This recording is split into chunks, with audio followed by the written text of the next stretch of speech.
maisha.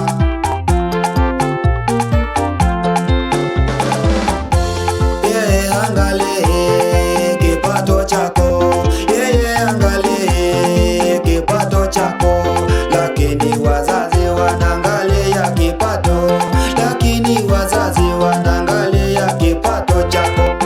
Mwenye kipato anakaribishwa vizuri sana nyumbani, mwenye kipato anakaribishwa vizuri sana nyumbani. Maisha ya kweli iko kwa Yesu, yeye ni rafiki wa kweli, hana ukabila, hana ubaguzi, anapenda kila mtu na hali yake ya maisha.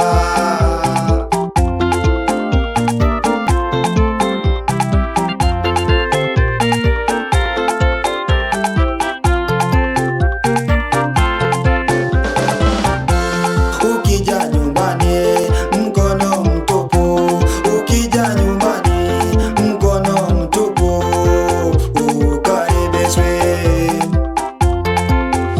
ukaribishwe, utaangaliwa kama sanamu, chanzo na sababu wewe una kitu, utatumiwa kama mfano mbaya. Majirani ndugu na wendani wako, majirani ndugu na wendani wako watakutenga,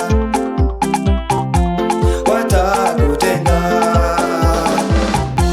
Maisha ya kweli iko kwa Yesu, yeye ni rafiki wa kweli, hana ukabila, hana ubaguzi, anapenda kila mtu na hali yake ya maisha.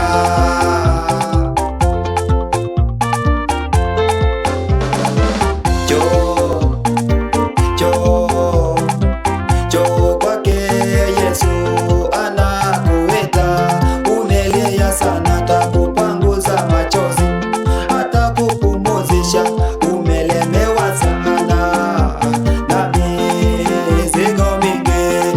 Ukikosa amani kwake utapata, usilie, siku yako itafika.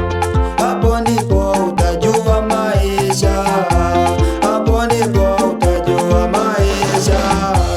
Maisha ya kweli iko kwa Yesu, yeye ni rafiki wa kweli, hana ukabila, hana ubaguzi, anapenda kila mtu na hali yake ya maisha.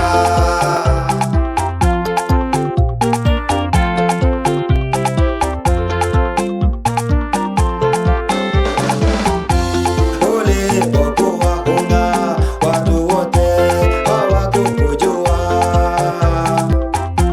leo umeomoka, wanakujua, ndugu zako waliokusahau, pia marafiki watakumbuka majina waliokuita, wamesahau yote.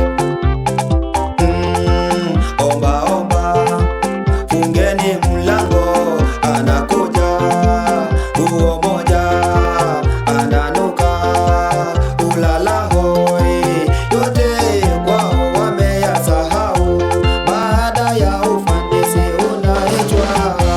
Maisha ya kweli iko kwa Yesu, yeye ni rafiki wa kweli, hana ukabila, hana ubaguzi, anapenda kila mtu na hali yake ya maisha. Maisha ya kweli iko kwa Yesu, yeye